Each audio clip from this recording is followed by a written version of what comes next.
আজকে যে বিষয়ে গুরুত্বপূর্ণ আলোচনা করব সেই আলোচ্য বিষয় আমাদের ইবাদত বা আমরা যে আমল করি বা আমরা ইবাদত করি কি করি না, কথা বলেন। ইবাদত করি তো, আমরা আমল করি তো। ইবাদত করেও অনেক মানুষ আছে যারা জাহান্নামে যাবে। কোথায় যাবে বলেন তো ভাইজান?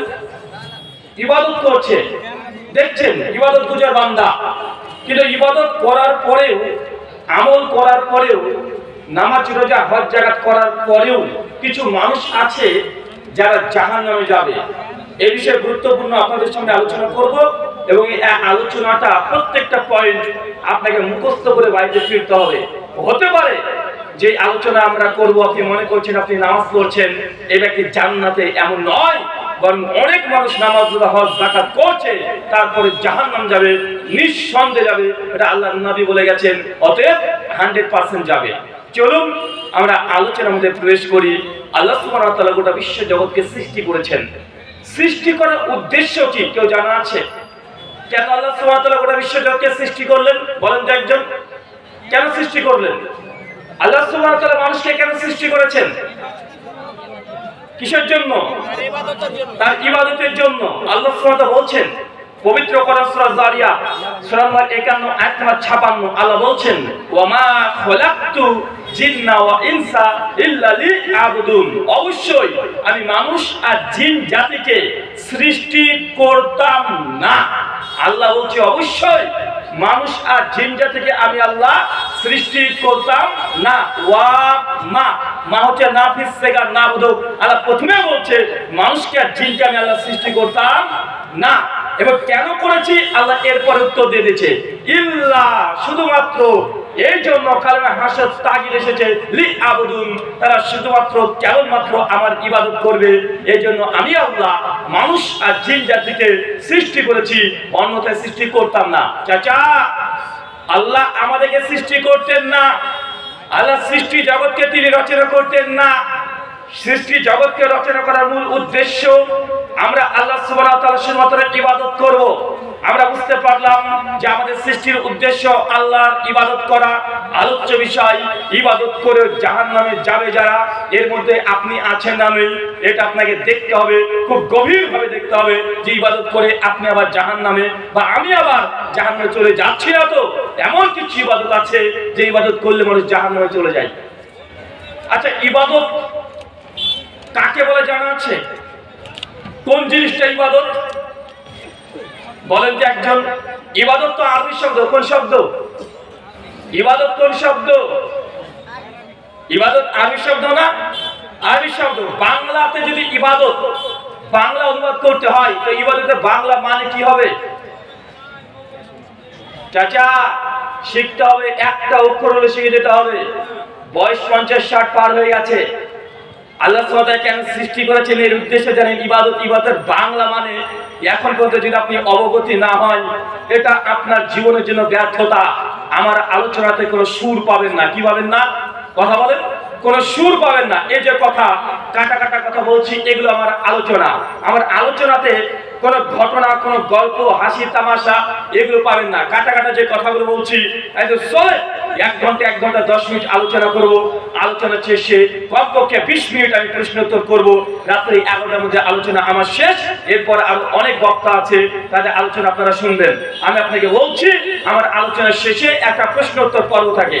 আমি যদি কোনো ভুল কথা বলি, ভুল তথ্য দিই বা এমন কিছু বললাম যেখানে আমার সংশয়ের সৃষ্টি হয়ে গেল বা আমার আলোচনা থেকেই আপনার একটা প্রশ্ন চলে আসলো যে হুজুর এই কথা বললেন তো এটা তো এমন হওয়া দরকার, ভাই আমার ভুল হতে পারে কি পারে না?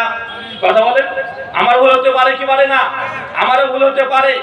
জামে তিরমিজি হাদিস নাম্বার 2499, আল্লাহর নবী আলাইহিস সালাম তিনি বলছেন কুল্লু বনি আদম খাত্তাউন, প্রত্যেক আদম সন্তান ভুলকারী। প্রত্যেক আদম সন্তান ভুল করবে। ভুল করা এটা আদম সন্তানের এটা সিফাত। কোন মানুষ যদি বলে আমি ভুল করি না, আমার ভুল হয় না, যে ও মানুষের বাচ্চা না, ও টাটকা শয়তানের বাচ্চা। কেন? আল্লাহর নবী বলছেন মানুষ বলেই সে ভুল করবে, এটা মানুষের ফিতরাত। এমন কোন মানুষ নেই যার দ্বারা ভুল হয় না। নবী রাসূলের কথা আলাদা। নবী রাসূলের কোনো ত্রুটি বিচ্যুতি হলেই আল্লাহ সুবহানাহু ওয়া তাআলা আসমান থেকে ওহী প্রেরণ করে দিতেন, ওহী পাঠিয়ে দিতেন। আল্লাহ নবী মুহাম্মদ সাল্লাল্লাহু আলাইহি ওয়াসাল্লাম কয়েকবার তার মানবিক কিছু ত্রুটি বিকৃতি হয়েছিল, কিন্তু সঙ্গে সঙ্গে আল্লাহ ওহী পাঠিয়ে নবীদেরকে সংশোধন করে দিয়েছে। সূরা কাহফ খুলবেন, 18 নম্বর সূরা 20 থেকে 24 নম্বর আয়াত। বেশ কিছু ইহুদিরা আমাদের নবীর কাছে এসেছে। ইহুদি মানে বলছেন, আমি যেটা মনে করি দীর্ঘ 7-8 বছরের ফিল্ডের আমার অভিজ্ঞতা, আমাদের সামনে যারা শ্রোতা হিসেবে বসে থাকে এরা ইসলাম সম্পর্কে প্রাইমারি লেভেলেরও ধারণা তারা রাখে না। এটা আপনি অপমান করার জন্য বলছি না, অনেক মানুষ আছে প্রাইমারি লেভেলের ধারণাটাও রাখে না। এখন যদি বলা হয় যে ভাই কালেমার তাওহীদটা বলেন তো, আমি বিশ্বাস করি 90% মানুষই বলতে পারবে না, 90% মানুষ বলতে পারবে না। অজস্র আমরা এরকম দেখেছি। ইহুদি কারা জানেন? ইহুদি হচ্ছে কোন যন্ত্রের নাম নয়, ইহুদি একটা ধর্ম বা একটা গোষ্ঠীর নাম। কথা বুঝতে পারছেন? তো আল্লাহ নবীর জামানাতেও মদিনাতে ওই ধর্মের অনুসারী অনেকগুলো ছিল, খুব কঠিন বল। পৃথিবীর মধ্যে সব জায়গায় খারাপ কোনো জাতি যদি থেকে থাকে যে সেটা ইহুদি জাতি। কেন? এদের মধ্যে যখন নবী রাসূল আসতো, নবী রাসূলের কথাকে তারা অস্বীকার করতো, মানতো না, তো মানতোই না। নবীদেরকে ধরে তারা হত্যা পর্যন্ত করে দিয়েছে। ইমাম হাজার আসকালানি ফাতুল বারীর মধ্যে বলছেন যে কমপক্ষে 10,000-এর অধিক নবীদেরকে ইহুদি জাতি এই বংশটা নবীদেরকে হত্যা করে ফেলেছে। চিন্তা করতে পারছেন? এমনই এক জাতি এরা, এমন বেঈমান জাতি গোটা বিশ্ব জগতে তারা সবচেয়ে বেশি নবী রাসূলকে হত্যা করেছে। আর আল্লাহ নবী যখন নিজেদের নবীর দাবি করলেন, এই মতো পরিস্থিতিতে কিছু ইহুদি আমাদের নবীর কাছে এসেছে। কোন নবীর কাছে? ভাই আমাদের নবীর নাম কি? আরো জোরে। মুহাম্মদ রাসূলুল্লাহ সাল্লাল্লাহু আলাইহি সাল্লাম, তিনি আমাদের সর্বশেষ নবী। তার কাছে এসে ইহুদিরা পরীক্ষা করতে চাচ্ছে যে এই ব্যক্তি যে নিজেকে নবী দাবি করছে আসলে কি নবী। এর জন্য তাকে পরীক্ষা করার জন্য ইহুদি খুব বল একসঙ্গে দলবল বেঁধে চলে এসেছে। নবীর কাছে এসে বলছে যে আপনি নাকি আল্লাহর নবী। তো আল্লাহর নবী যদি সত্যি হয়ে থাকেন তো আমাদেরকে একটা প্রশ্ন করছি, উত্তর যদি সম্ভব হয় আপনি দিয়ে দিতে পারবেন। কারণ আপনি যদি নবী হন এই প্রশ্নের উত্তরে জানা এটা অবশ্যই আপনি জানবেন, এটা আমাদের বিশ্বাস। আল্লাহ নবী তখন বলছে ঠিক আছে, তোমাদের প্রশ্ন কি আছে বলো। সঙ্গে ইহুদিরা বলছে, বলেন তো জুলকারনাইনকে। কথা বুঝতে পারছেন? জুলকারনাইনকে। আল্লাহ নবীর সঙ্গে সঙ্গে সেই সময় জুলকারনাইন সম্পর্কে অবগত ছিলেন না, তার জানা ছিল না যে জুলকারনাইন সম্পর্কে কিছু। সঙ্গে আল্লাহ নবী অপেক্ষা করছেন যে আল্লাহ কোন কোরআনের আয়াত জিবরাইলকে পাঠান কি পাঠান না, তিনি অপেক্ষা করছেন। কিছুক্ষণ পর দেখছেন যে না, ফেরেশতা জিবরিল আয়াত নিয়ে কোরআন নিয়ে আসমান থেকে আসে না। নবী আমার চুপ করে বসে আছে। একটু যখন ইহুদিরা আবার বলছেন বলেন আপনি বলেন নবী, তো জুলকারনাইনকে এই ব্যক্তির সম্পর্কে আমাদেরকে জানান। আল্লাহ নবী অপেক্ষা করার পর যখন ফেরেশতা আসে না তখন তিনি বলেন আচ্ছা ঠিক আছে, আপনি গত কয়েকদিন পরে আসেন, আমি আপনাকে জানিয়ে দেবো। কথা বুঝতে পারলেন? নবী কি বলেছিলেন ইহুদিদেরকে? যে কয়েকদিন পরে আসেন, ঠিক আপনাকে জানিয়ে দেব। যখন এই কথা বলে ইহুদিরা চলে যায়, নবী অপেক্ষা করেন ফেরেশতা জিবরাইল কখন আসে। কেননা যখনই আল্লাহ নবীকে কোনো প্রশ্ন করতেন কোন ব্যক্তি, যখন নবীর জানা না থাকতো সঙ্গে আসমান থেকে আল্লাহ কোরআনের আয়াত দিয়ে নবীকে উত্তরটা দিয়ে দিতেন। আল্লাহ একদিন বসে আছেন মসজিদে, ইহুদিরা এসে বলছে যে মুহাম্মদ সাল্লাল্লাহু আলাইহি সাল্লাম, আপনি যে আল্লাহর ঘোষণা করেন তার কয় ছেলে কয় মেয়ে, তিনি কয়জন, এও প্রশ্ন করছে। ভাই আমাদের সমাজে দেখবেন অনেক ভগবান আছে, ভগবান আছে, আবার ভগবানের বাচ্চাও আছে, আছে না ভাইজান? আছে না নাই? বাপও ভগবান, বাপও ঈশ্বর, বেটাও ঈশ্বর। যেমন দেবাদিদেব মহাদেব শিব, এ হচ্ছে হিন্দু দাদাদের ভগবান, ওর বাচ্চা আছে গণেশ, ও হচ্ছে ভগবান, বাপও ভগবান, বেটাও ভগবান। আছে না নাই? তো আরবের যেসব অমুসলিমরা ছিল, ইহুদিরা ছিল, তাদের ধারণা যে নিঃসন্দেহে আল্লাহ যদি হয় স্রষ্টা হয় তার ছেলে মেয়ে হওয়াটা লাগবে। মানে তাদের ধারণা ঈশ্বর হলে ঈশ্বর ছেলেও হতে হবে, মেয়েও থাকতে হবে। তো আল্লাহ নবীকে এই প্রশ্নটা করছে যে তুমি যে আল্লাহর ইবাদত করো বলছে না করো, বলো তো আল্লাহর কয়জন ছেলে কয়জন মেয়ে? তখন আল্লাহ সুবহানাহু ওয়া তাআলার নবী তিনি নীরবতা পালন করছেন। আল্লাহ আসমান থেকে জিবরিল ফেরেশতাকে পাঠিয়ে দিচ্ছেন কোরআনের আয়াত দিয়ে, যে সূরাটা আপনারা সকলে জানেন। কোন সূরা? সকলে জানেন, সূরাতুল ইখলাস। সূরা ইখলাস জানা আছে? কোনটা বলেন তো? অনেক মুসলমান আমি দেখেছি, অনেক মুসলমানকে লক্ষ্য করা যায়, যদি বলা হয় ভাইজান সূরা ইখলাস বলেন তো, বলছে ভাই আমি সূরা ইখলাস জানি না। এবার যদি সূরা কুল হুয়াল্লাহু আহাদ বলেন তো, তখন ও ঠিকই বলতে শুরু করে দেয়। আছে না নাই?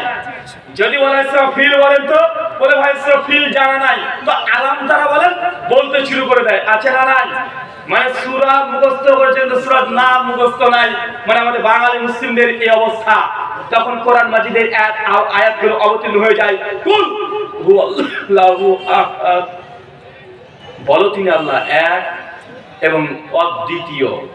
চাচা কুল হুয়াল্লাহু আহাদ মানে কি বলেন আমার সঙ্গে বলেন? বলো আল্লাহ এক এবং অদ্বিতীয়। অদ্বিতীয় মানে তিনি একজন, তিনি ছাড়া কেউ নয়, অদ্বিতীয়।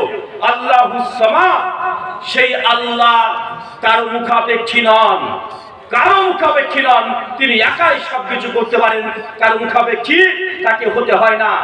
লাম ইয়ালিদ, তিনি কাউকে কখনো জন্ম দেয় না। ওয়া লাম ইউলাদ, এবং আল্লাহ সুবহানাহু ওয়া তাআলা তিনি যখন কাউকে জন্ম দেন না, তিনি কারো কাছ থেকে তিনি জন্ম নেন না। ওয়া লাম ইয়াকুল্লাহু কুফুয়ান আহাদ, এবং আল্লাহ সুবহানাহু ওয়া তাআলার সাদৃশ্য তার সমকক্ষ কোনো কিছুই নেই। এটা আল্লাহর সংজ্ঞা। কিসের সংজ্ঞা বলেন তো? আল্লাহর সংজ্ঞা। অনেক মানুষ আছেন না ভাই, যখন জীবন বিজ্ঞানে পড়তেন সালোক সংশ্লেষ কাকে বলে, ভাই আমরা উত্তর লিখতাম না। যে কোনো জিনিসের একটা ডেফিনিশন আছে না নাই? যে কোনো জিনিসের একটা ডেফিনিশন আছে। তো সূরা ইখলাস এটা হচ্ছে আল্লাহ সুবহানাহু ওয়া তাআলার সংজ্ঞা।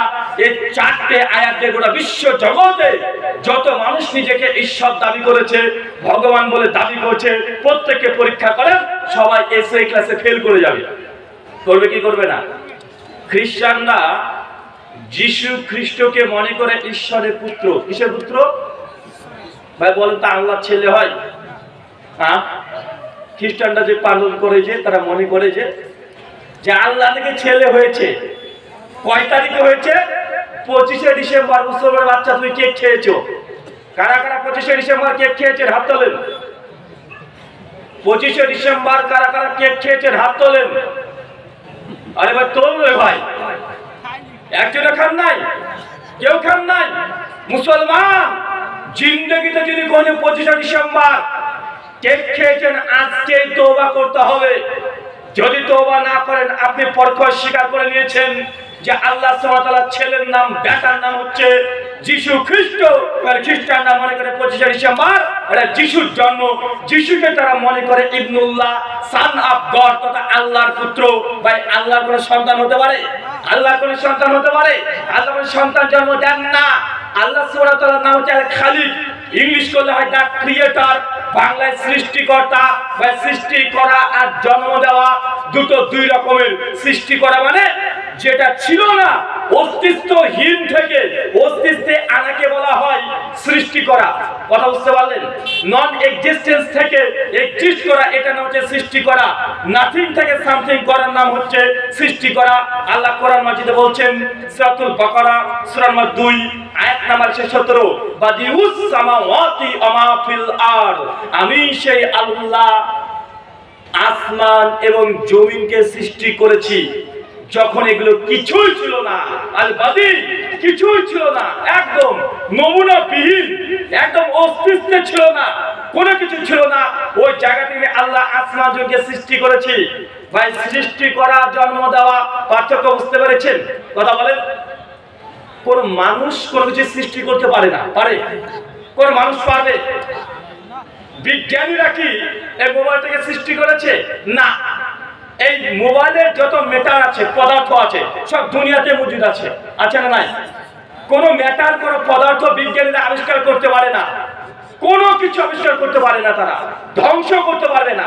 নিউটনের সূত্র আপনারা যারা পড়েছেন তারা জানেন যে এনার্জিকে কোনো ধ্বংস করা যায় না, যদি একটা এনার্জিকে ট্রান্সফার করে অন্য এনার্জিতে প্রবেশ করানো যায়, মানে শক্তি কখনো বিনাশ হয় না, শক্তিকে সৃষ্টি করাও যায় না। এটা আমরা মোটামুটি যারা উচ্চ মাধ্যমিক পাস করেছি, মাধ্যমিক পাস করেছি তারাও জানি। আল্লাহ সুবহানাহু ওয়া তাআলা বলছেন লাম ইয়ালিদ ওয়া লাম ইউলাদ, আমি আল্লাহ জন্ম নিইনি এবং কাউকে জন্ম দিই না। আমি আল্লাহর কাজ শুধুমাত্র সৃষ্টি করা, কুন ফায়াকুন। আল্লাহ মুখ দিয়ে বলে হও, আর সঙ্গে সঙ্গে তা হয়ে যায়। কথা বুঝতে পারছেন? জন্ম দেয়া কাদের কাজ? জন্ম কারা দেয়? কথা বলে, জন্ম কারা দেয়? এটা মানুষের কাজ, সৃষ্টির জগতের কাজ। আল্লাহর কাজ জন্ম দেওয়া নয়, আল্লাহর কাজে সৃষ্টি করা। সৃষ্টি কোনটা? কিছু ছিল না, নতুন করে তৈরি করার নাম হচ্ছে সৃষ্টি করা। আর জন্ম দেওয়া কি? একটা চলে যান গাছ আছে, গাছটাকে একজন যে গাছ কাটে তাকে কি বলেন? ধরুন কাঠমিস্ত্রি, কাঠমিস্ত্রিকে জঙ্গল থেকে একটা গাছ কেটেছে, কেটে ওটাকে ফালা ফালা করেছে, এরপর শোকাতে দিয়েছে, তারপর গাছটাকে কাঠ বের করেছে, একটা খাট তৈরি করেছে বা চেয়ার তৈরি করেছে। এখন বলেন তো এই কাঠমিস্ত্রি একে চেয়ারকে সৃষ্টি করলো না চেয়ারকে রূপান্তরিত করলো? কি করলো? চেয়ারকে সৃষ্টি করেছে না, ও চেয়ারটাকে তৈরি করেছে কি দিয়ে? কাঠ দিয়ে। এটাকে কি বলা হয়? রূপান্তরিত করা। মানে কাঠ কাটি আছে, এটাকে সে ডিজাইন করেছে। কি করেছে? ডিজাইন করেছে। এটাকে বলা হয় মেকার, এটাকে ক্রিয়েটর বলে না। যারা মোটামুটি ইংরেজি বুঝেন তারা বুঝতে পারছেন যে এটাকে কি বলে। এটা হচ্ছে মেকার, কিন্তু এটা ক্রিয়েটর নয়। ক্রিয়েটর হলে কাঠ আবিষ্কার করে দেখাতে হতো। আল্লাহ সুবহানাহু ওয়া তাআলা তুমি সৃষ্টি এবং জন্ম দেওয়া, এই দুটোর মধ্যে মুসলিম উম্মাহকে বোঝার তৌফিক দান করো। এই কথা এখন বলছি, শেষে কাজে লাগবে। আগে মুসলমানদের বেসিক কিছু আকীদাকে জানার দরকার আছে। অনেক মানুষ এখানে এসে কনফিউজ হয়ে যায় যে আল্লাহ নাকি জন্ম দেয়নি। আরে জন্ম দেওয়া মানুষের কাজ, জন্ম মানুষ দেয়, আল্লাহ সৃষ্টি করে। এই দুটো পার্থক্য আগে খুব গুরুত্বপূর্ণভাবে শুনে রাখবেন। আল্লাহ সুবহানাহু ওয়া তাআলা তৌফিক দান করো। সকলে পড়ি আল্লাহুম্মা আমিন। সম্মানিত শ্রোতা, ঠিক এই কথাটা যে আল্লাহ সুবহানাহু ওয়া তাআলা যিনি হবেন তিনি সৃষ্টি করেন না। এই ছেলে, বাবা বসে পড়ো। বাবা কে আছো? যিনি স্রষ্টা হবেন তার একটা গুণ হচ্ছে তিনি সৃষ্টি করেন, তিনি কোনো জন্ম দেন না। 25শে ডিসেম্বর যারা কেক খেয়েছেন তওবা করতে হবে। প্রকাশ্যে তওবা না করলে গোপনে চলে যাবেন। 2 রাকাত নামাজ পড়ে আল্লাহর কাছে 2 হাত তুলে কাঁদাকাটি করে বলে আল্লাহ আমি তোমার সম্পর্কে জানতাম না যে খ্রিস্টানরা এই বিশ্বাস নিয়ে 25শে ডিসেম্বর কেক খায়। আল্লাহ আমি ভুল করে ফেলেছি, আমার রব আল্লাহ তোমাকে ক্ষমা করে দাও। আর কখনো কোনোদিন আমি এই 25শে ডিসেম্বর কেক খাওয়া তো দূরের কথা, কেকের দিকে আমি তাকাবই না। 25শে ডিসেম্বর এই দিনটাতে আমি কেকের দিকে দৃষ্টিমত দেব না। আমার রব তুমি আমাকে ক্ষমা করো ইনশাআল্লাহ, ইনশাআল্লাহ। নচেত আপনি যদি 25শে ডিসেম্বরে কেক খান বড় দিন মনে করে, কি দিন মনে করে ভাই? বড় দিন কোনটা? 25শে ডিসেম্বর, তাই তো? বড় দিন কোনটা? আরে বলেন না গো, 25শে ডিসেম্বর। আচ্ছা যারা মাধ্যমিক পাস করেছেন একটু হাত তোলেন তো। মাধ্যমিক পাস যারা আছেন হাত তোলেন। মাধ্যমিক পাস, ক্লাস 10 পাস। আরে ভাই তোল না রে ভাই, আমি তো এর কথা বুঝে না রে ভাই, টাকা যাচ্ছে আপনার কাছ থেকে। অনেকে পাস করেছেন ভাই, বলেন তো নামে ফেলেন। শীতের সময়তে দিন বড় না রাত বড়? জোরে বলেন। শীতের সময় রাত বড় না? এখন 5টার সময়তে সন্ধ্যা লেগে যাচ্ছে, সূর্য ডুবে যাচ্ছে, সানরাইজ এখন দেখে নেন গুগলে গিয়ে। 5টার দিকে এখন সন্ধ্যা ঘনিয়ে আসছে, আর ফজর হচ্ছে তথা সকাল কখন হচ্ছে? কখন? প্রায় 6টার দিকে সূর্য উঠছে, সানসেট এখন দেখে নেন। তাহলে বোঝা গেল কমপক্ষে 13 ঘন্টা এখন কি রাত। কয় ঘন্টা চাচা? কয় ঘন্টা? কমপক্ষে 13 ঘন্টা। চাচা বলেন তো যখন গ্রীষ্মকাল গরমের সময়, সেই সময় দিন বড় না রাত বড়? দিন বড় না? শেষে ফজর আজান কখন হয়? 3:15-তে। 4:10-15-তে কি হয়? সূর্য ওঠা ওঠা একটা ভাব। 4:30-র দিকে প্রায় আকাশ লাল হয়ে যায়, প্রায় 5টার দিকে একদম রোদ উঠে যায়। আছে না নাই? তো 5টার দিকে একদম কি হয়ে যাচ্ছে? সকাল হয়ে যাচ্ছে। আর গরমকালে কোন সময়তে মাগরিবের নামাজ শুরু হয়, মানে সূর্য ডুবে যায় প্রায় লাগভাগ 6:45 পর্যন্ত ঠেকে যায়, আছে না নাই? প্রায় 6:45 বেজে যায় না? তো 6:45 মানে 7টার দিকে সূর্য ডুবছে, আগে 5টা থেকে উঠছে। তাহলে ভাই বলেন তো গরমকালে রাত কতটুকু থাকলো? কতটুকু? 10 ঘন্টা। কয় ঘন্টা? 10 ঘন্টা। আর শীতের সময় রাত হচ্ছে 13 ঘন্টা কমপক্ষে। এখন শীতকাল না গরমকাল? 25শে ডিসেম্বর শীত না গরম? আরে 25শে ডিসেম্বর শীতকাল না গরমকালে? গরমকালে আসে, শীতকালে আসে। তো 25শে ডিসেম্বর যদি শীতকালে আসে, বলছেন বড়দিন, অর্থাৎ শীতকালের দিন কখনো বড় হয় না, রাত বড় হয়। কি বড় হয়? কি বড় হয়? মানে কথা বুঝতে পারছে না মনে হয় এরা। আরে বাস্তব আপনি দেখিয়ে দিচ্ছি, বড় দিন শীতকালে কখনো হবে না। 25শে ডিসেম্বর জিন্দেগিতে ক্যালেন্ডার যেই দিন থেকে সৃষ্টি হয়েছে ডিসেম্বর মাসের 25 তারিখ, বিজ্ঞান সায়েন্স দিয়ে আপনি যত চেষ্টা করেন না কেন 25শে ডিসেম্বরকে বড়দিন এটা প্রমাণ করা সম্ভব নয়। বরং 24শে 23শে ডিসেম্বর গোটা বিশ্বের মধ্যে সব চাইতে রাত বড় হয়। কি বড় হয়? রাত বড় হয়। আর যদি দিন বড় যদি দেখতে চান বৈজ্ঞানিক দৃষ্টিকোণ থেকে 17 জুলাই। কয় তারিখ? কথা বলেন, কয় তারিখ দিন বড় হয়? 17 জুলাই। যারা মোটামুটি অ্যান্ড্রয়েড সেট ব্যবহার করছেন, গুগল সম্পর্কে ধারণা আছে, এখন আপনি লিখেন উইকিপিডিয়াতে যান, আপনি এখনই পেয়ে যাবেন। তার মানে বোঝা গেল গরমকালে হয় বড়দিন, শীতকালে হয় ছোট দিন। কিন্তু কিভাবে কিভাবে কিভাবে আমরা 25শে ডিসেম্বর শীতকালকে বলছি বড়দিন? আছে না নাই? ভেবে দেখেছেন কখনো কেন বড়দিন বলছে? এটা আপনার জানা দরকার ভাইজান। দিন হিসাবে, টাইম হিসাবে 25শে ডিসেম্বর যে বড়, খ্রিস্টানরা এই জন্য 25শে ডিসেম্বরকে বড়দিন বলে না। কথা বুঝতে পারছেন? দিন হিসাবে, টাইম হিসাবে 25শে ডিসেম্বর যে বড়, এই জন্য তারা বলে না। তাদের আকীদা, খ্রিস্টানদের আকীদা, থিওলজি, তাহলে ফিলোসফি হচ্ছে এইটা যে 25শে ডিসেম্বর যেহেতু এই দিন ঈশ্বর এই দুনিয়াতে সন্তান জন্ম দিয়েছে, যেই দিন ঈশ্বর সন্তান দিয়েছে, এই দিনের চাইতে শ্রেষ্ঠ দিন, এই দিনের চাইতে বড় দিন দুনিয়াতে আর হতে পারে না। এই জন্য 25শে ডিসেম্বরকে তারা গুরুত্বের দিক থেকে, শ্রেষ্ঠের দিক থেকে তারা 25শে ডিসেম্বরকে বড়দিন বলে, টাইমের দিক থেকে নয়। বড়দিন আর বলবেন? আরে দিন বড় না, চেষ্টা করেন পারবেন না। 25শে ডিসেম্বর দিন ছোট হয়, রাত হয় বড়। খ্রিস্টানদের আকীদা এই দিনে যেহেতু আল্লাহ সন্তান দিয়েছে, এই দিনটা শ্রেষ্ঠ অথবা এই দিনটাই বড়। এই আকীদা থেকে তারা বলে মুসলমান তুমিও বলছো বড়দিন, মেরি ক্রিসমাস তুমি হোয়াটসঅ্যাপ ফেসবুকে প্রচার করছো, বন্ধু বান্ধবকে দিচ্ছ, তওবা করো। নচেত এই পরে নামাজ যদি পড়ো, 10 বার যদি তোমার আমলে হক থাকে, আর এই 3-4টে যে কাজগুলো বললাম এগুলো যদি তুমি করো, জেনে রাখবে তোমার পরিণাম জাহান্নাম। তুমি 10 বার হজ করো না কেন? আল্লাহ সুবহানাহু ওয়া তাআলা বলছেন সূরা লুকমান সূরা নম্বর 31 আয়াত নম্বর 13, ইয়া বুনাইয়া, হে আমার আদরের সন্তান, হে আমার প্রিয় সন্তান। লুকমানকে বোঝেন? বলে তো চাচা লুকমানকে? আরে যা জানেন তাই বলেন। আপনারা সব জানেন, যদি জানবেন তো আমি আসবো কেন? আপনারা জানেন না বলে তো আমরা এসেছি নাকি? তার জন্য আপনি ভুল হলেও বলতে হবে। ছাত্র যতক্ষণ না পর্যন্ত মুখ খুলবে ততক্ষণ পর্যন্ত সে রেজাল্ট ভালো করতে পারবে না। ও ভুল বলুক, ভুল লিখুক, লিখতে হবে। খাতা জমা সাদা খাতা দেওয়া যাবে না। লুকমান কে বলেন তো ভাইজান?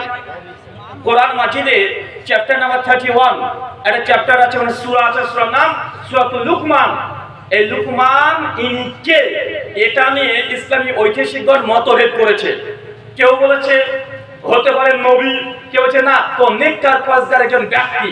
অধিকাংশ আলেমদের মত ইনি নবী ছিলেন না, বনী ইসরাইলের মধ্যে একটা কোন বড় বুজুর্গ, অনেক বড় আল্লাহওয়ালা একটা বান্দার নাম ছিল লুকমান। তার কয়েকজন সন্তান ছিল। কেন? ইয়া বুনাইয়া, ইয়া আমার ছোট সন্তান। ছোট সন্তান কখন বলি? নিঃসন্দেহে বড় একটা সন্তান আছে বলে ছোট বলছি। মানে তার কয়েকজন সন্তান ছিল।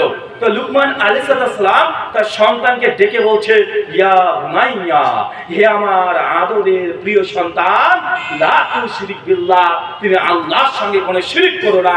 ইন্না শিরকা লা জুলমুন আযীম, নিশ্চয়ই শিরক অনেক বড় অন্যায়, অনেক বড় জুলুম। চাচা, জুলুম মানে বোঝেন? আল্লাহ কোরআনের আয়াতে বলছেন নিশ্চয়ই শিরক অনেক বড় জুলুম। শব্দ দুটো পেয়েছি, একটা শিরক, একটা জুলুম। শিরক কাকে বলে জানেন চাচা? বলেন তো, আমি একটা একটা করে খুলে খুলে বোঝাবো। আমি আগে বলেছি একটা হলো আপনাকে শিখে যেতে হবে, শিরক আর জুলুম। কারণ আল্লাহ বলছে নিঃসন্দেহে শিরক এটা অনেক বড় জুলুম। তো আপনার জুলুম কাকে বলে বুঝতে হবে না? শিরক কাকে বলে বুঝতে হবে না? চাচা, শিরক কাকে বলে একটু বলেন তো? হ্যাঁ, বেদাত করাকে শিরক বলে। মাশাআল্লাহ। আর কে বলতে পারবেন? আল্লাহ ছাড়া, আল্লাহ ছাড়া কারো ইবাদত করা এটা শিরক। আর একজন বলেন, যা জানেন তাই বলেন। যে জেনে বুঝে অন্যায় করবে সে শিরক করবে। সুবহানাল্লাহ, মাশাআল্লাহ। অনেকজন অনেক রকমের কথা আমরা বলেছি। আমি আগে বলেছি যে আমাদের সমাজে, আমাদের সোসাইটিতে, আমাদের অবগততে আছে, আমরা যতই মনে করি না কেন তারপরেও আমরা অনেক কিছুই জানি না। আর জানলে আমরা ভুল জানি। ভুল জানাটা অপরাধ নয়, ভুল জানার পরে শেখাটা এটা হচ্ছে সবচেয়ে বড় কাজ। তাই আমাদেরকে একটা হলে শিখতে হবে। আবারও আসেন, আল্লাহ কোরআনের আয়াতে বলছে ইন্না শিরকা লা জুলমুন আযীম, শিরক হচ্ছে মস্ত বড় জুলুম। শিরক কাকে বলে বুঝবেন? এক কথাতে বলে দিই চাচা, ভাইজান, আপনি বিয়ে করেছেন, আপনার একটা ওয়াইফ আছে, স্ত্রী আছে। স্ত্রীকে আপনি 1 লক্ষ টাকা দেন মুহূর্তে বিয়ে করেছিলেন। বাড়িতে নিয়ে চলে এসেছেন, স্ত্রীকে আপনি শাড়ি, ব্লাউজ, জামা কাপড়, খাওয়া দাওয়া যা আছে সব দিচ্ছেন। এটা আপনার কে? স্ত্রী। আপনি হঠাৎই কয়েক মাস পর এসে দেখছেন যে আপনার স্ত্রী ফোনে কার সঙ্গে গুজগুজ করে গল্প করছে। ঠিক আছে, দেখে কিছু মনে করলেন না, হতে পারে মায়ের বাড়িতে ফোন করেছে। কিছুদিন পর দেখছেন হঠাৎ করে বাড়িতে দুপুরবেলা ঢুকে পড়েছেন, এসে দেখছেন যে আপনার স্ত্রী অন্য কোনো একটা ছেলের সঙ্গে বিছানা শেয়ার করছে। মানে বিছানা শুয়ে আছে, মানে আপনি যা বুঝেন আপনার ভাষায় যা করার তাই করছে। ভাই বলেন তো আপনি কি করবেন? স্ত্রীকে কি করবেন? রাগ হবে না? রাগ হবে কি হবে না? কথা বলেন।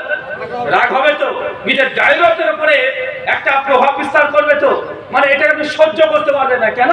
আরে স্ত্রী আমার, মোহর দিয়েছি আমি, তাই খেতে দিই আমি, তাকে পোশাক দিই আমি, তার সমস্ত দেখভাল আমি করি। আর সে পর পুরুষের সঙ্গে বিছানা শেয়ার করবে, ভোগ করবে, এটা মেনে নিতে পারবেন না। এটা হচ্ছে শিরক করা। মানে আপনার স্ত্রী এটা আপনার, কিন্তু আপনার স্ত্রী আপনার হক আরেকজনের সঙ্গে শেয়ার করেছে, মানে শিরক করেছে। এটা হচ্ছে শিরক। মানে আপনার হক আপনার স্ত্রী অন্য কাউকে একটা অংশ দিয়ে দিয়েছে। কথা বুঝতে পারছেন? এটা বাংলা ভাষায়, আপনার ভাষায় শিরক করা বোঝায়। আর আল্লাহর সঙ্গে শিরক করা মানে বাচ্চা দেওয়ার মালিক কে? সন্তান দিতে পারেন কে? বন্ধা করে দেন কে? ছেলে সন্তান কে দেয়? মেয়ে সন্তান কে দেয়? সবগুলো আল্লাহ দেয়। কিন্তু আমাদের সমাজে দেখা যায় অনেক মেয়েরা নতুন নতুন বিয়ে করেছে, বিয়ে করার পরে দেখছে স্বামীকে গভীর রাত্রিতে বাসুর ঘরে স্বামী স্ত্রী গল্প করে বলছে, শোনো, কেবল বয়সটা আমাদের 23 বছর চলছে, বাচ্চা কিন্তু এখন নেব না, খবরদার, এখন বাচ্চার কথা বলবে না, আগে 3-4 বছর। জায়গা যদি থাকে ভাইজান একটু চলে আসেন তো ভাইজান, বসে পড়েন, বসে পড়েন, একটু চলে আসেন, বসে পড়েন। ঘন হয়ে বসলে অসুবিধা নেই, ঠান্ডার দিন আছে, আরাম পাবেন, ঠান্ডার দিন আছে। চলে আসেন, চলে আসেন, দাঁড়িয়ে খারাপ লাগছে। শুক্রিয়া ভাই, আপনারা বসে যান, বসে যান। এখানে যে কথা বলছিলাম, হতে পারে বাসর রাতে স্বামী স্ত্রী দুজন একে অপরকে বলছে যে দেখো বয়স আমাদের 23-24, খবরদার এখন 2-3 বছর আমরা বাচ্চা নেবো না। ভাই এমন গল্প হয় কি হয় না? আছে না নাই? মডার্ন আইন, মানুষের মডার্ন চিন্তা। স্বামী স্ত্রী গভীর রাত্রিতে বাসর করে আগে বলছে দেখো আমরা কিন্তু এখন বাচ্চা কিনে নেবো না, আগে 2 বছর এনজয় করে নেবো। এখন যদি বাচ্চা নিয়ে নিই তো বাচ্চা মানুষ করবো, তো আমরা কবে মোটরসাইকেলের পেছনে ঘুরে বেড়াবো? আছে না নাই? আছে। এর জন্য বিয়ের পরে বাচ্চা নিচ্ছে না। স্বামী স্ত্রী বাচ্চা না নেওয়ার জন্য যা যা করার দরকার তারা সব করছে। বিয়ের রাত থেকে পীর ঔষধ, এ ঔষধ, ওই ঔষধ সব চলতে শুরু করেছে। আছে না ভাইজান? আছে না নাই? একদম বিয়ের রাত্রি থেকে চলছে। ব্যতিক্রম যদি কোনো পেটে যদি প্রেগনেন্ট হয়ে যায়, অনিচ্ছাকৃত যদি বাচ্চা যদি চলে আসে, সঙ্গে সঙ্গে স্বামী স্ত্রী গভীর দুশ্চিন্তায় পড়ে যায়। ডাক্তারের কাছে চলে গিয়ে বলছে ডাক্তার বাবু মনে হয় সম্ভাবনা বাচ্চা পেটে চলে এসেছে, আমি টেস্ট কিট দিয়ে টেস্ট করে দেখে নিয়েছি যে ডবল সিগন্যাল চলে এসেছে, আমরা এখন বাচ্চা চাচ্ছি না। করণীয়? ডাক্তার একটা ঔষধ দিয়ে দিয়েছে, সঙ্গে সঙ্গে আপনাকে বাচ্চা পেটে চলে আসার পরেও ভাই আমরা বাড়িতেই ঔষধের মাধ্যমে আবার বাচ্চাটাকে শেষ করছি কি করছি না? কথা বলেন, আছে না নাই? কথা বলেন, আছে। 2 বছর 3 বছর চলছে, বাচ্চা তারা দিচ্ছে না। আল্লাহ দিচ্ছে কিন্তু তারা অ্যাকসেপ্ট করছে না, ঔষধের মাধ্যমে শেষ করে দিচ্ছে। যখন 3 বছর পর পাশের মানুষগুলো বলছে মেয়েটাকে কি গো বিয়ে তো 3 বছর হয়ে গেল, কোনো খবর তো শুনছি না। ছেলের মা যখন বলছে কি গো বৌমা অনেকদিন তো হলো কিছু শিশু শুভ সংবাদ শুনতে পাচ্ছি না কেন, নাতি নাতনির মুখ কবে দেখবো? মেয়ের বান্ধবী যখন বলছে কিরে তোদের বিয়ে করা তো 2-3 বছর হয়ে গেল, কি আবার তোর কি সমস্যা আছে না ভাইয়ের সমস্যা আছে? মানুষের কথা যখন কানে কানে ভাবতে শুরু করেছে, এক একজন এক এক কথা বলে, কি আবার কোনো খবর নাই কেন, তোমাদের কি সমস্যা আছে? তখন স্বামী স্ত্রী মাথায় টনক লড়ছে, আরে তাই তো আমাদের তো বাচ্চা নেওয়া উচিত। মানুষ খারাপ খারাপ ভাবছে, সন্দেহ করছে, আমি মনে হয় বন্ধা, আমার বউ মনে বন্ধা, টেস্টিজে পড়ে সেই সন্তান নেওয়ার জন্য ট্রাই করছে। এখন সন্তান নিতে যায়, সন্তান আর হয় না। আছে না নাই? কিভাবে সন্তান হবে? 3 বছর ধরে তুমি যে মেডিসিন গুলোকে ইস্তেমাল করেছো, 3 বছর ধরে তুমি তোমার যেইভাবে ঔষধ খেয়ে খেয়ে খেয়ে খেয়ে জরায়ুর মধ্যে নিজের সন্তানকে ধ্বংস করে দিয়েছো, ঔষধের একটা ইফেক্ট আছে না নাই? কথা বলেন, মেডিসিনের একটা ইফেক্ট আছে না নাই? ইফেক্ট আছে। এখন 3 বছর ধরে ওষুধ খেয়ে খেয়ে বাচ্চা হচ্ছে না, এখন বাচ্চা নেওয়ার জন্য পরিকল্পনা নিচ্ছে, কিন্তু আল্লাহ সুবহানাহু ওয়া তাআলা এখন এই সময় তার বাচ্চা দিচ্ছে না, বা আল্লাহ সুবহানাহু ওয়া তাআলার পক্ষ থেকে কবুল হচ্ছে না। এখন মানুষ ওই স্বামী স্ত্রী এখন করছে কি, বাচ্চা যদি হচ্ছে না আবার ডাক্তারের কাছে গিয়ে বলছে ডাক্তার বাবু আমরা ট্রাই করছি 4 মাস ধরে বাচ্চা হচ্ছে না। বেঈমান কয়দিন আগে ডাক্তারের কাছে গিয়েছিল বাচ্চা নষ্ট করার জন্য, এখন বেঈমান বাচ্চা নিতে চাই হচ্ছে না, ডাক্তারের কাছে আবার গেছে ঔষধ খাচ্ছে বাচ্চার হওয়ার জন্য। আছে না নাই? আছে না ভাইজান? এটা বায়োলজিক্যাল প্রবলেম। যারা একটু বায়োলজি সম্পর্কে ধারণা আছে তারা জানেন বাচ্চা আল্লাহর পক্ষ থেকে দায়িত্ব দেয়, এটা তো ঠিকই আছে, কিন্তু বাচ্চা হওয়ার জন্য কারণ কি? কেন বাচ্চা হয় জানা আছে? কারণ পুরুষ যে স্পার্ম ছাড়ে, এটা আপনার ভাষায় বলে বীর্য, এই বীর্যের মধ্যে হরমোন থাকে টেস্টোস্টেরন, এটাকে বলা হয়। কমপক্ষে একজন পুরুষ যখন তার বীর্যপাত হয় সেই সময় 25 থেকে 40 কোটি শুক্রকীট বের হয়। চাচা বুঝতে পারছেন? আপনার বোঝার দরকার নেই, যুবক সমাজ তরুণ সমাজ যারা আছে তারা বুঝলেই হবে। 25 থেকে 40 কোটি শুক্রকীট বের হয়। শুক্রকীটের কাজ কি? শুক্রকীটের কাজ হচ্ছে বাচ্চা ধারণ করা। কি করা? বাচ্চা ধারণ করা। এই যে শুক্রকীটের কাজ, মেডিকেল সায়েন্স বলছে একজন পুরুষের শরীর থেকে যদি 25 কোটির কম শুক্রকীট বের হয় তাহলে এই ব্যক্তি তার স্ত্রীকে সন্তান দিতে ব্যর্থ হবে। কথা বুঝতে পারলেন? এর শুক্রকীট। মেয়েদের প্রবলেম খুব কম হয়। কি বললাম? মেয়েদের প্রবলেম খুব কম হয়। আগে বলে বউটা বাজা, আরে বেটা তুই বাজা কে দেখ। কথা বুঝতে পারছেন না ভাইজান? আগে গ্রাম বাংলায় কি হতো, একটা মেয়ের যদি পরপর 3-4টে করে মেয়ে হয়ে যায়, মেয়ে ছেলে প্রসব করে, তো শাশুড়ার গ্রামে মেয়ে বলে ও পরে পরপর 3টে মেয়ে দিয়েছে, একটাও ছেলে দিতে পারে নাই। বলে কি বলে না? বলে। কিন্তু মানে পেটে যে বাচ্চা মেয়েদের আসছে, এটা ছেলের নাম মেয়ে হচ্ছে, এটা মেয়েদের এখানে কোনো হাত নেই, এটা পুরুষের যে এক্স একটা হরমোন আছে, হরমোনের প্রভাব পুরুষের, মেয়েদের কোনো এখানে শরীরের দোষের কারণে হয় না। কথা বোঝা যাচ্ছে না ভাইজান? আলোচনা কি কঠিন মনে করছেন? কঠিন হচ্ছে কি আপনাদের জন্য? যদি কঠিন হয় আস্তে আস্তে সহজ করবো। আপনি শুধুমাত্র এতটা বোঝানোর চেষ্টা করছি যে এই কথাগুলো আপনার জেনে রাখার দরকার আছে। আল্লাহ সুবহানাহু ওয়া তাআলা তিনি মানুষকে সন্তান দেয়, কিন্তু যখন দেখছেন সন্তান নেওয়ার পর আল্লাহ সন্তান দিচ্ছে না, এবং ডাক্তারের কাছে ধর্ণা ধরছেন, ডাক্তারে যখন কাজ হচ্ছে না, অনেক মানুষ পীরের দরবারে চলে যায়। আছে না নাই? পীরের দরবারে যায় কি যায় না? একদম বড় বড় বটগাছ আছে, ওখানে গিয়ে ফিতি বেঁধে দিচ্ছে, হাতে তাবিজ বেঁধে দিচ্ছে। আছে না নাই? কথা বলেন। কত রকমের পরিপাটি শুরু করে দেয়। এলাকাতে কোন গ্রামে কোন একটা মেয়ে আছে, সেই মেয়েটার নাকি ভর উঠে, মানে ওর কাছে নাকি জিন আসে, আর আপনি তার কাছে চলে যাচ্ছেন, গিয়ে বলছেন আমার সন্তান হচ্ছে না, আমার সন্তান হওয়ার জন্য কি কি দরকার তাই তাই দিয়ে দাও, আর ও আপনাকে তাবিজ কবল দিয়ে দিচ্ছে। আমরা সবাই গিয়ে নিয়ে চলে আসছি। বা আছে না নাই? কথা বলেন। আছে। যদি আপনি এই কাজটা করেন এবং যদি মনে করেন যে না অমুক পীর সাহেবের মাজারে ওই জিনিসটা দান করলে বাচ্চা পাওয়া যায়, অমুক মেয়েটা যার ভর উঠেছে ওর কাছে গেলে বাচ্চা হবে, এই আকীদা, এই বিশ্বাস, এই থিওলজি মন্ত্র যদি এমন বিশ্বাস থাকে, 1 কোটি বার হজ করলেও আপনি জাহান্নামে যাবেন, হজ আপনার কবুল হবে না। চাচা বুঝতে পারলেন না? 1 কোটি বার যদি হজ করেন, 10 কোটি টাকা যদি আজকে দান করে দেন, 1000 যদি মসজিদ নির্মাণ করে দেন, যদি আপনি মনে করেন যে না আল্লাহ সন্তান দেয় নাই, এমন পীর সাহেব সন্তান দেবে, কোন মাজারে চাদর দিলে আমাকে সন্তান পাওয়া সম্ভব, মাজারে একটা মোমবাতি দিলে পীর সাহেব খুশি হয়ে যাবে, আর সঙ্গে সঙ্গে আমার দোয়া কবুল হয়ে যাবে, এমন বিশ্বাস থাকলে আপনি ইবাদত করার পরেও, নামাজ রোজা হজ যাকাত করার পরেও আপনি জাহান্নামে চলে যাবেন।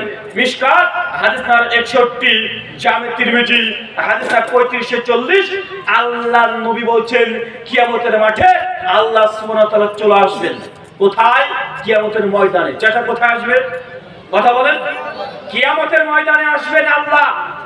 এসে আল্লাহ চিৎকার মেরে বলবেন জোরে মানুষের সামনে, কিয়ামতের মাঠে, হাসরের মাঠের সবার সামনে এসে বলল ইয়া বানি আদম, হে আদম সন্তান, তোমরা যারা আসমান থেকে জমিন ভর্তি যদি পাপ করে আমি আল্লাহর সামনে তোমরা উপস্থিত হও, আমি আল্লাহ আসমান থেকে জমিন ভর্তি ক্ষমা নিয়ে তোমাদের সামনে উপস্থিত হব। কথা বুঝতে পারলেন না?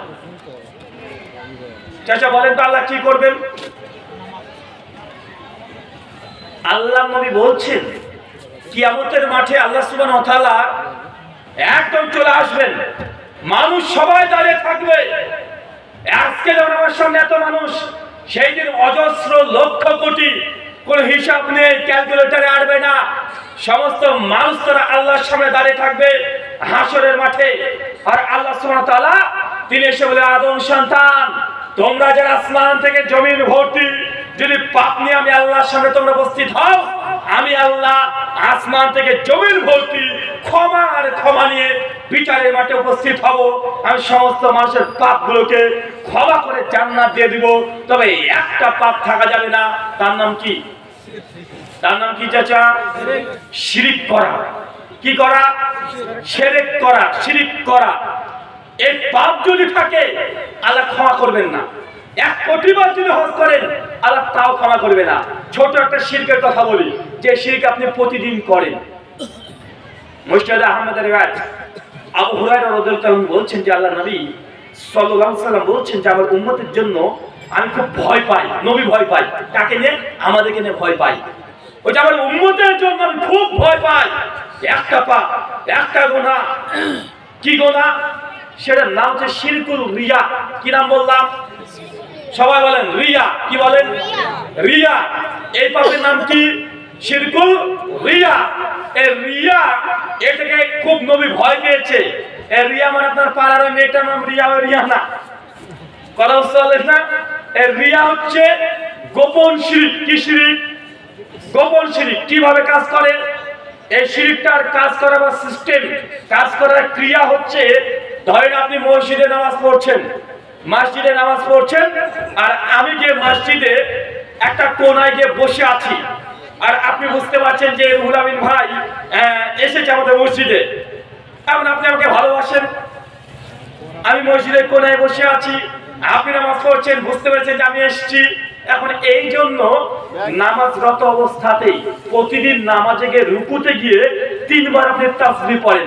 আজকে দেখছেন যে রুহুল আমিন ভাই এসেছে, আজকে 5 বার পড়িয়ে দিলেন। মানে আপনি উদ্দেশ্য আমাকে যে রুহুল ভাই দেখুক আমি একটু ভালোভাবে নামাজ পড়ছি। বা আছে না নাই কথা বলেন চাচা, আছে না নাই?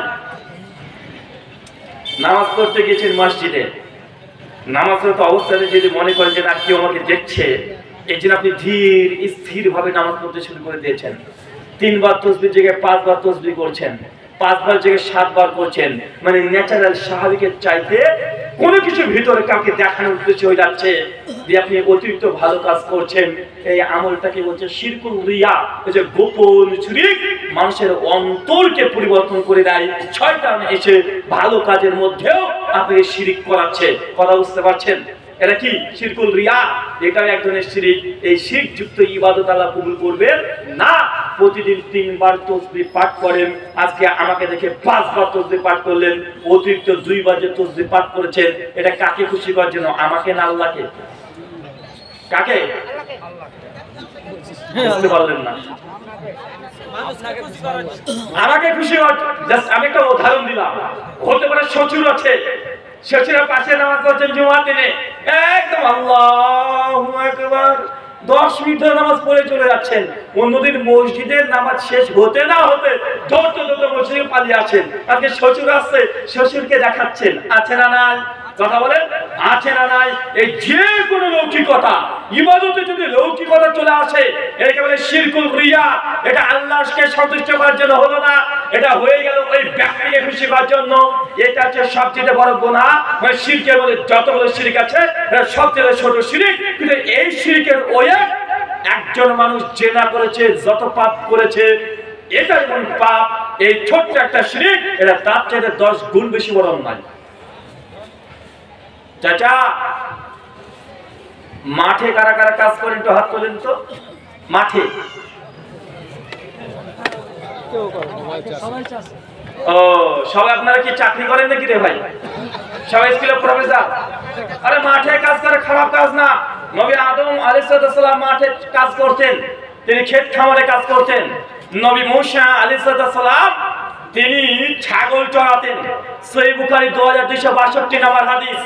আল্লাহ নবী বলছেন পৃথিবীতে আল্লাহ এমন কোন নবী রাসূলকে পাঠান নাই যে নবী রাসূলকে দিয়ে আল্লাহ সুবহানাহু ওয়া তাআলা ছাগল চড়িয়েলেন নাই। মানে যত নবী রাসূল এসেছে সবাই ছাগল চড়িয়েছে। মস্ট একদম নবীদের কাজ ছিল, দায়িত্ব ছিল মাঠে ছাগল চড়ানো। আপনি নবীর চেয়ে বড় মহান ব্যক্তি হয়ে গেছেন নাকি? কোন কাজকে মুসলমান ছোট মনে করে না। কাজ যদি হালাল হয় ওটাই সবচাইতে, এটা আল্লাহ সুবহানাহু ওয়া তাআলার পক্ষ থেকে বরকত রহমত এগুলো অবতীর্ণ হতে থাকে। ভাই কারা কারা মাঠে কাজ করেন হাত তুলে দিতে পারেন? মাশাআল্লাহ, অনেক নামে ফেলে। আচ্ছা চাচা, যখন আপনাদের এলাকাতে মাঝে মাঝে মাল্লাতে আসি, মাঠের দিকে দিনের বেলায় তাকালে দেখা যায় একটা ভাঙা হাঁড়ি, 2টো চোখ, ছেঁড়া একটা পাঞ্জাবি, লাঠি দিয়ে ঝুলে রেখেছেন মাঠে। এটা কি চাচা? জি, এটা কাকতারোয়া না? যদি কাকতারোয়া হয়, সত্যি যদি এটা কাক যদি পালিয়ে যায় তাকে দেখে ভয় করে, আলহামদুলিল্লাহ একটা নাই আর 10টা লাগান, কোনো সমস্যা নেই। কিন্তু অন্তরে যদি এই কথা বলে এটা লাগিয়েছি আমার জমিতে, আমার ভুঁইয়ে, আমার ফসলে নজর লাগবে না, এরকম যদি নিয়াত বিশ্বাস অন্তরে একবার থাকে, জেনে রাখবেন এটাকে বলা হয় শিরক করা। এটা কি করা? কি করা? এটা কি করা? শিরক করা।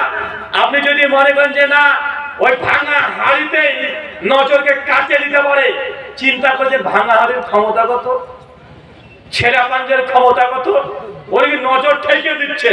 আশ্চর্য বিষয়, আছে না নাই? যদি ফসলে বরকত পেতে চান, জমির যদি বরকত পেতে চান, আল্লাহ নবী বলেছেন তোমরা ওসর বের করো। নিজের বাড়িতে ধান দম তোলার আগে মাঠে থেকে মেপে ওইখানে আগে ওসর গুলো আপনি গরিব মিসকিন মানুষকে দিয়ে দেন, তারপর নিজের সম্পত্তি নিজের জাত হিসেবে বাড়িতে নিয়ে আসেন। ইনশাআল্লাহ ইনশাআল্লাহ বরকত পূর্ণ হয়ে যাবে। মা বোনেদের উদ্দেশ্যে ছোট্ট একটা কথা, যখন রান্না করছেন যে বস্তাতে চাল আছে, গম আছে বা যে টিনের ঢোপে বা কুঠিতে যে চাল ডাল গম এগুলো থাকে একদম বস্তা ঝেড়ে পরিষ্কার করে এটা খাবেন না, অন্ততপক্ষে কিছু ভেতর রেখে দিবেন। কথা বুঝতে পারলেন না? ধরেন চাল আছে, চালের বস্তা 50 কিলো একটা বস্তা বা 25 কিলো বস্তা বাড়িতে রেখে দেন। প্রতিদিন আপনি তুলে তুলে মেপে মেপে রান্না করছেন। এখন আপনার স্ত্রী আপনারা করেন কি, দেখে 22 কিলোর দিনে মাত্র 1.5 কিলো চাল আছে, এখন বস্তাকে তুলে আপনি নিচে ঢেলে দিলেন, বস্তাকে ঝাড় দিয়ে ফেলে দিলেন, একটা নতুন বস্তায় এনে রেখে দিচ্ছেন। এটাই তো আমরা করি নাকি? না, এটা করা যাবে না, এটা করলে বরকত থাকবে না। কি করতে হবে? ওই যে শেষ যে 1-2 কিলো চাল আছে ওই চালগুলো রেখে দিবেন, নতুন বস্তার চাল এনে ওই বস্তায় ঢেকে ঢেলে দিবেন। কথা বুঝতে পারছেন? আর ওই চালগুলোকে মিশিয়ে দেন, এটা বরকত থাকবে। জামে তিরমিজি 3839 নম্বর হাদিস, আল্লাহর নবীর কাছে আবু হুরায়রা এসে বলছে, আল্লাহর নবী আমার এই খেজুরগুলোতে একটু বরকতের দোয়া করে দেন তো, আমি তো সারাদিন এই হাদিস মুখস্থ করার জন্য মসজিদে পড়ে থাকি, রোজগার করতে পারি না, ইনকাম নেই, তাই খেজুরগুলোতে বরকতের দোয়া পড়ে দেন। আল্লাহ নবী সঙ্গে সঙ্গে খেজুরগুলো নিয়ে বরকতের দোয়া পড়ে দিলেন। আর আবু হুরায়রাকে বললেন, আবু হুরায়রা প্রত্যেকবার খাওয়ার সময় বিসমিল্লাহ বলবে, যে মানুষ চাইবে তোমার কাছে দান চাইবে খেজুর, তাকে দান করে দিবে। আর এই খেজুর যা আছে পাত্রকে খালি করে সব খেয়ে ফেলবে না, কিছু না কিছু পাত্রে রেখে দাও। কথা বুঝতে পারছেন? আবু হুরায়রা রাদিয়াল্লাহু তাআলা বলছেন, আমি এই খেজুরগুলো প্রায় 2 বছর ধরে নিজে খেয়েছি, মানুষকে দান করেছি, তারপরেও আমার খেজুর যখনই দেখতাম তখন দেখতাম খেজুর পূর্ণই আছে। কথা বুঝতে পারলেন না? আব্দুর রহমান মোহাম্মদপুরের মাওলানা তাফাতুল আওয়াজির মধ্যে এই হাদিসের ব্যাখ্যা করতে গিয়ে বলেছেন যে মানুষ যখন গচ্ছিত সম্পত্তি আছে, চাল ডাল তেল আছে, একদম ঢেলে নিয়ে সবগুলো মুছে পরিষ্কার করে ফেলে ঝাড়া দিয়ে এমনটা নয়, বলে খাবারের মধ্যে আবার খাবার প্রবেশ করে দেন, ইনশাআল্লাহ বরকত চলে আসবে। তার মানে এই নয় যে ভাতের থালাতে খাবার রেখে দিবেন, ভাতের থালা চেটে ফুটে খাওয়াটা সুন্নাত। কথা বুঝতে পারলেন না ভাইজান? নিচে যদি একটা ভাত পড়ে যায় ওই ভাতটা তুলে বেশি নোংরা হলে ধুয়ে খেতে হবে, কারণ আল্লাহ যে কোন খাবারটাতে যে বরকত আছে তোমার জন্য তোমার জানা নাই। তাই প্লেটে যা খাবার আছে এগুলো আপনাকে খেয়ে দিতে হবে। কথা বুঝতে পারছেন কি ভাইজান? এই যে এগুলো হচ্ছে আমাদের নবীর সুন্নাহ, এগুলো পালন করতে হবে। চাচা, যদি আপনার জমিতে ফসলের বরকত পেতে চান, আপনাকে ওই ভাঙা হাঁড়িতে আপনার নজর ঠেকাতে পারে না, মাঠ থেকে ওষুধ আপনাকে দিয়ে দিতে হবে। কথা বুঝতে পারছেন? আচ্ছা, দোকানদার কারা কারা আছেন? দোকানদার, দোকান এটা হাত তোলেন তো ভাইজান। মাশাআল্লাহ, 1 2 3 4 5 7 মাশাআল্লাহ অনেকে আছে। সবার কাছে একবার করে যাব, এবং আপনাদের পরিস্থিতি একটু ভালোভাবে দেখতে হবে, নজর দিতে হবে। সকালবেলায় দোকানদার দোকানে গিয়ে কি করেন? দোকানটাকে সুন্দর করে ঝাড়ু দেন, তারপরে কি করেন? পানির বোতলটা আছে নিয়ে খুব সুন্দর ভাবে দোকানে এদিকে এদিকে এদিকে এদিকে ঘুরে বেড়াচ্ছেন, ক্যাশ বাক্সে পানি ঢেলে ক্যাশ বাক্সে ভালো করে মুছছেন। আছে না নাই? আছে না নাই? আছে নাকি? এরপর কি করছেন? 3খানা অথবা 5খানা ধূপকাঠি নিয়ে দোকানের এই মাথায় একবার যান, ওই মাথায় একবার যান, ক্যাশ বাক্সের মধ্যে একবার ধূপকাঠি ঢুকিয়ে দিয়ে ভক্তি ভরে বারবার বারবার এটা করছেন। আছে না নাই? আছে না নাই? মানুষ করে কি করে না? ভাইজান কেন করলেন এই কাজটা? এই ধূপকাঠির কাজ কি দোকানে? ধূপকাঠিকে বারবার ভক্তি করে এইদিকে ঘোরান ওইদিকে ঘোরান, ক্যাশ বাক্সে ঢুকে দেন, ব্যাপার কি হুজুর? ব্যাপার তো তেমন কিছু না। দোকানে যদি সুগন্ধির জন্য দোকানে ভালো একটা সেন্ট বের হবে, এই যে ধূপকাঠি জ্বালান, একটা না 10টা জ্বালান, সারাদিন জ্বালিয়ে রাখেন, জায়েজ।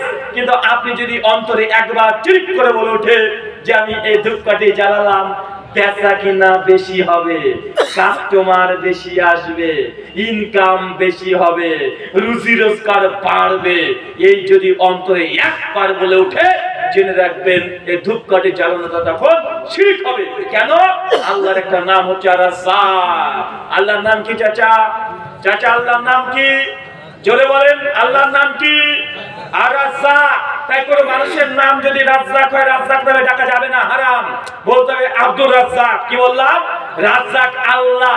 একজন ব্যক্তিকে যদি বলেন রাজ্জাক, মানে এটা আল্লাহর নাম ধরে তাকে ডাকছেন, আল্লাহর নাম এইভাবে ডাকা যায় না। যদি রাজ্জাক নাম হয় তাকে বলতে হবে আব্দুর রাজ্জাক। রাজ্জাক নাম শুধু রাখা জায়েজ নয়। আব্দুর রাজ্জাক রাখতে হবে। কি নাম রাখতে হবে চাচা? আরো জোরে, আব্দুর রাজ্জাক। তো যখন আপনি ধূপকাঠি দোকানে যাচ্ছেন আর মনে করছেন যে না ধূপকাঠি জানার জন্য 2-1টা কাস্টমার বেশি আসবে, রোজগারে বরকত হবে, কাস্টমার বেশি আসবে, এটা আল্লাহর যে এই নাম আর রাজ্জাক, এই রাজ্জাক নামের সঙ্গে আপনি শিরিক করেছেন। এটা হচ্ছে আসমার সিফাতে শিরিক। কথা কি বুঝতে পারলেন? মানে আল্লাহ হচ্ছে রিজিক দাতা, আপনি মানছেন যে না আল্লাহ সঙ্গে রিজিক দেয়, কিন্তু দুটো ধূপকাঠি 3টে ধূপকাঠি জ্বালাচ্ছেন, ভাবছেন না ধূপকাঠি 2-1টা দিতে পারে, তাহলে আপনি কি করলেন? কথা বলেন। মানে আল্লাহ তো দেয় ধূপকাঠি, তুমিও 2-1টা কাস্টমার দিতে পারো, আল্লাহ তো রিজিক দেয়, ধূপকাঠি 2-1টা দিতে পারে। এটা বিশ্বাস করা হচ্ছে কি হচ্ছে না? পরোক্ষভাবে বিশ্বাস করে ফেলছেন। মানে আপনি বুঝতে পারছেন না শিরক একটা খুব সূক্ষ্ম বিষয়, খুবই সূক্ষ্ম বিষয়। এই সূক্ষ্ম বিষয় সম্পর্কে আপনাকে অবগত থাকতে হবে। তাই দোকানদার যারা ধূপকাঠি জ্বালাচ্ছেন, 1টা না 10টা জ্বালান কোনো সমস্যা নেই, কিন্তু অন্তর যেন এই কথা না বলে যে না ধূপকাঠি জ্বালানোর কারণে বেচা কিনা বেশি হবে, এই আকীদা রাখলেন শিরক হবে। আপনি যদি 10 বার হজ করেন, এই শিরকের কারণে আপনার হজগুলো বাতিল হওয়ার সম্ভাবনা প্রবল। আল্লাহ সুবহানাহু ওয়া তাআলা আপনার এই হজগুলো কবুল করতে নাও পারে, যদি এমন আপনার ধারণা থাকে। যদি এগুলো শিরকুস সগীরা, ছোট ছোট শিরক যদি জ্ঞান না থাকার কারণে করেন, আল্লাহ মাফ করে দিতে পারে। জানা বোঝার পরে এগুলো করা যাবে। আচ্ছা ভাই বলেন তো ধূপকাঠি কি দিয়ে তৈরি? চাচা ধূপকাঠি কি দিয়ে তৈরি হয়? গোবর দিয়ে। তো গোবর এটা তো হিন্দু দাদাদের কাজ, আপনি কেন রে ভাই?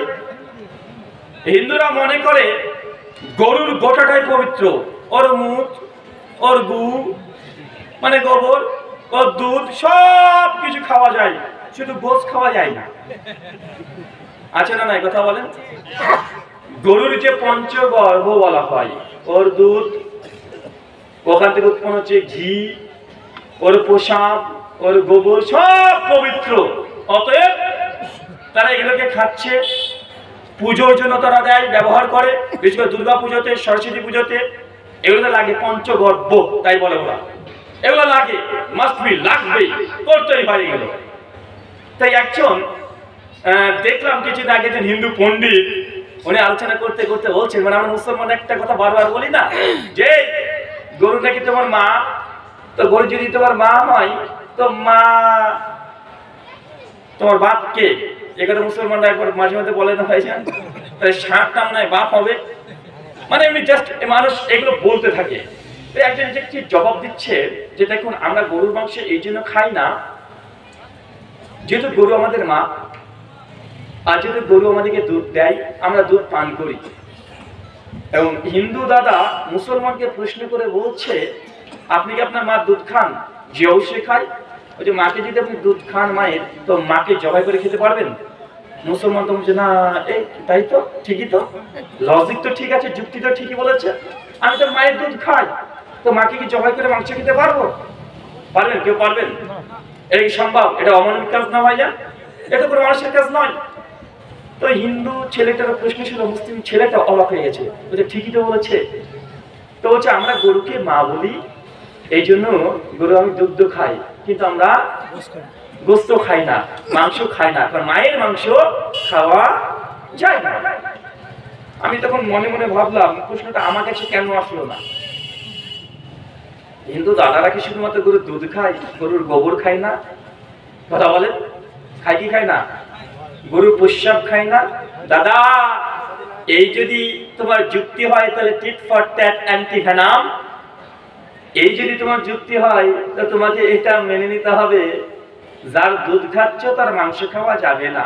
কেন? তোমার মা হয়, কিন্তু ওই মায়ের তো তুমি গোবরও খাচ্ছ, মায়ের তুমি প্রস্রাব খাচ্ছ, তুমি তোমার আপন মায়ের গু খাও। যে মা তোমাকে জন্ম দিয়েছে, জন্মদাত্রী মা, গু খায়। কথা বলেন, মায়ের প্রস্রাব খায়? খায়? কথা বলে খায়? খায় না। কি খায়? মায়ের দুগ্ধ খায়। তো ওই যুক্তি যদি দাও, তাহলে এই যুক্তি তো আমাদের পক্ষ থেকে দেওয়া যেতে পারে। আমি ওই কথা বলছি না, জাস্ট এতটা বলছি আপনাকে যে গোবর থেকে কি তৈরি হয়? ধূপকাঠি তৈরি হচ্ছে। হিন্দু দাদারা গোবরকে মনে করে এটা পবিত্র, তাই সকালের দোকান খোলার আগেই তারা এইসব ধূপকাঠির গুলো দিয়ে দেয়। কেন? এটা পঞ্চগর্ভ, গরুর একটা উপাদান, মা এটা দেশে ভক্তি শ্রদ্ধা করছে। মুসলমান তোমার সঙ্গে সম্পর্ক কি? হ্যাঁ, আপনি গোবর দিয়ে আপনি কি বরকত হাসিল করতে চাচ্ছেন? বরকত আসবে? কথা বলেন, বরকত আসবে? আরে বরকত তো তোর বরকত আলী ভেঙে দৌড় মারবে যে সকালবেলা করলি কি তুই? মুসলমান সকালবেলাতে দোকান খুলে সঙ্গে সঙ্গে আয়াতুল কুরসি পড়েন অথবা সূরাতুল বাকারা পড়েন। আল্লাহ নবী বলেছেন সূরাতুল বাকারার শেষ 3টা আয়াত যে বাড়িতে পড়া হয় সে বাড়িতে কোনো জিন শয়তান এখানে আসতে পারে না, কোনো বদনজর লাগবে না। যদি আপনার দোকানে বেচা কেনা বেশি করতে চান, রিজিক বাড়াতে চান, জেনে রাখবেন সকালবেলায় গিয়ে কোরআন মাজিদের সূরা বাকারার শেষ 3টা আয়াত পড়েন। এর যদি পড়তেও না পারেন ভাই মোবাইলে সূরা বাকারা আছে না নাই? আছে না নাই? আরে ভাই এখন তো ইউটিউবে জামানা, সবকিছু এখন ইউটিউবে পেয়ে যাবেন।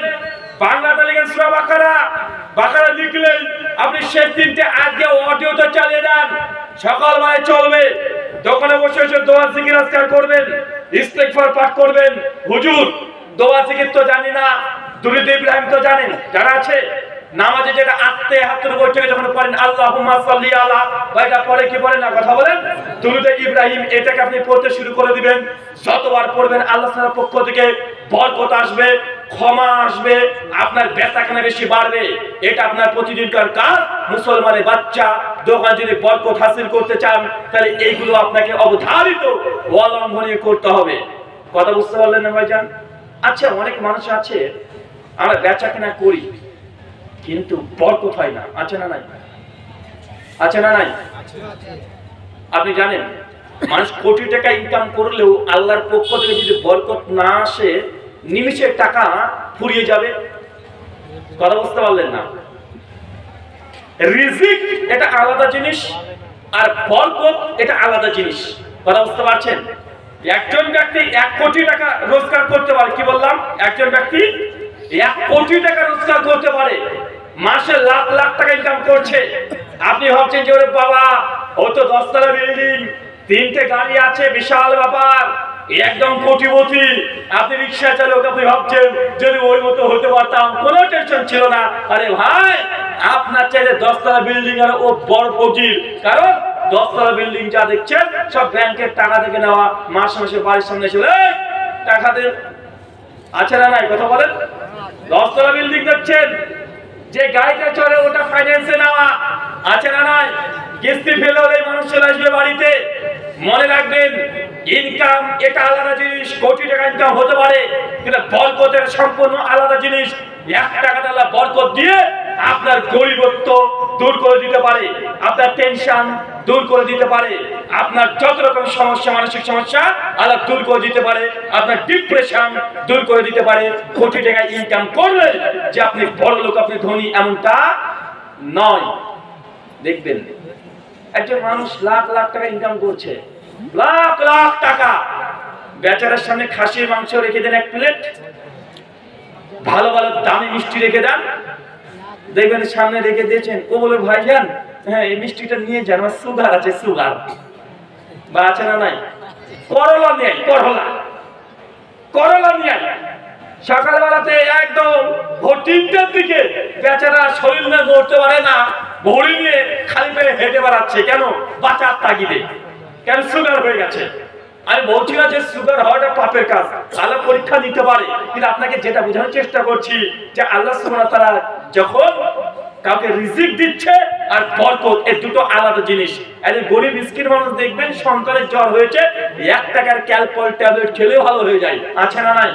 আর দেখেন ওই যে কোটি কোটি টাকা ইনকাম করছে, সুদ ঘুষ করে খেয়ে বাড়ি করেছে, কোটি কোটি টাকা মানুষের আত্মসাৎ করেছে, বন্ধন থেকে লোন নিয়েছে, দেখবেন ওর আবার ছেলে যদি আবার জ্বর হয়ে যায় তো 1 টাকার ক্যালপলে কাজ হয় না, কলকাতা নীলরতন হসপিটালে বসে থাকতে হয়, আছে না? কথা বলেন। আছে। তাই রিজিক আর বরকত দুটো ভিন্ন জিনিস। মানুষ উপার্জন করলে আল্লাহ সুবহানাহু ওয়া তাআলা যেটাকে বরকত দেবে এমনটা নয়। আপনার ইনকাম করছেন কিন্তু বরকত উঠে যাচ্ছে। 5টা কারণ আছে। কয়টা কারণ আছে? কয়টা কারণ আছে?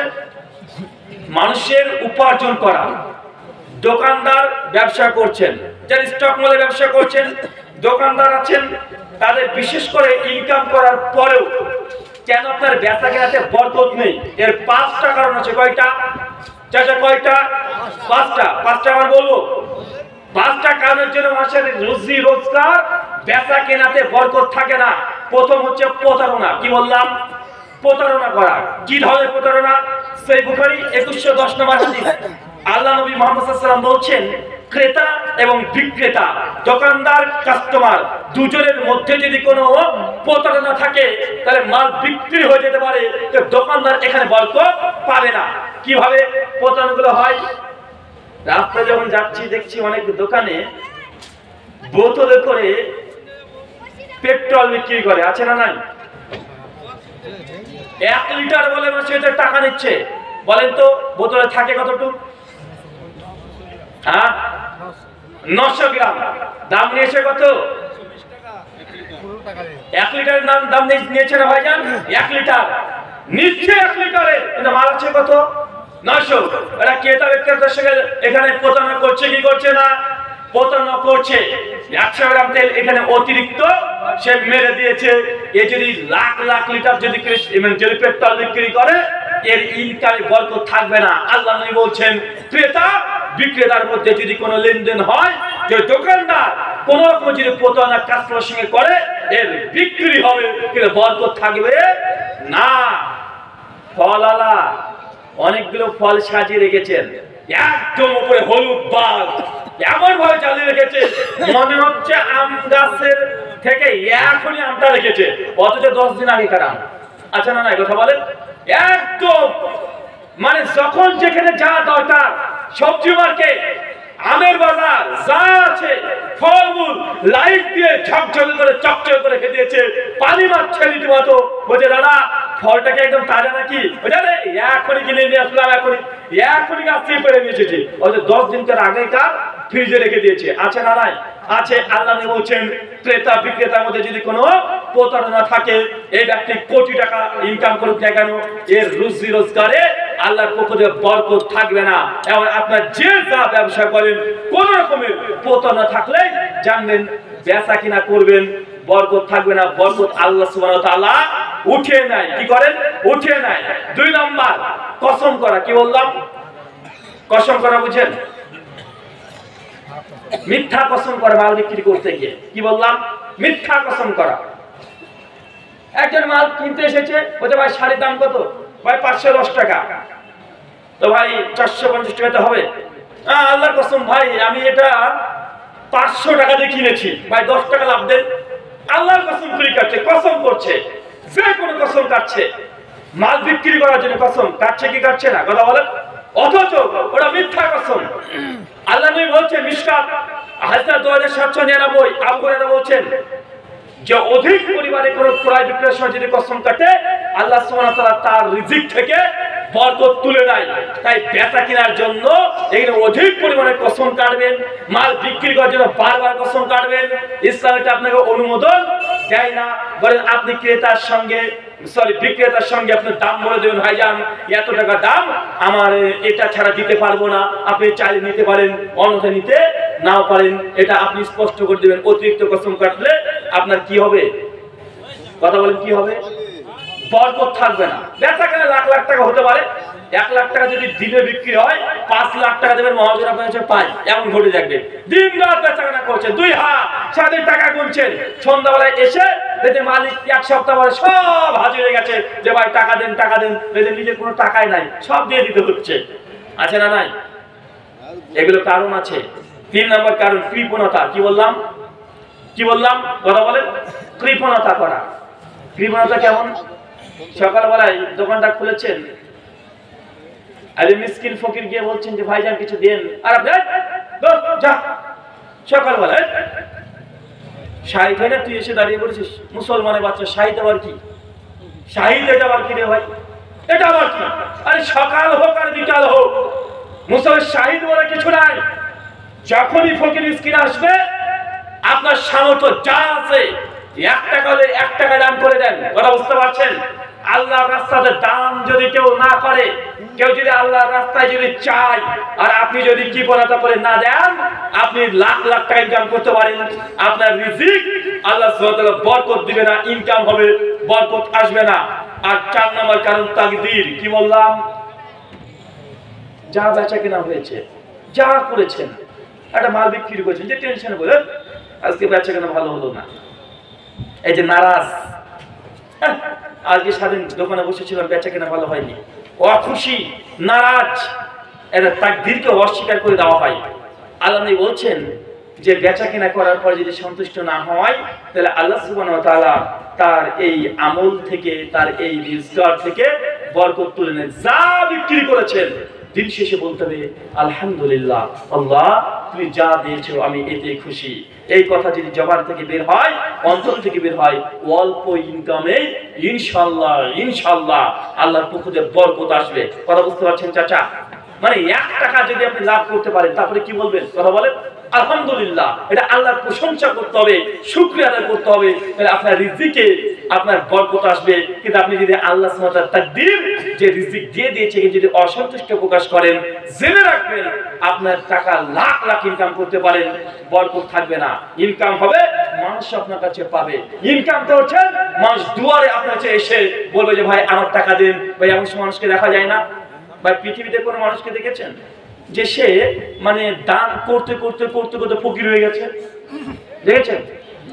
কিন্তু পৃথিবীতে এমন কোনো মানুষ দেখেছেন যে ডাক্তারের কাছে যেতে আসতে যেতে আসতে যেতে আসতে 10 টাকা লরি বিক্রি হয়ে গেছে?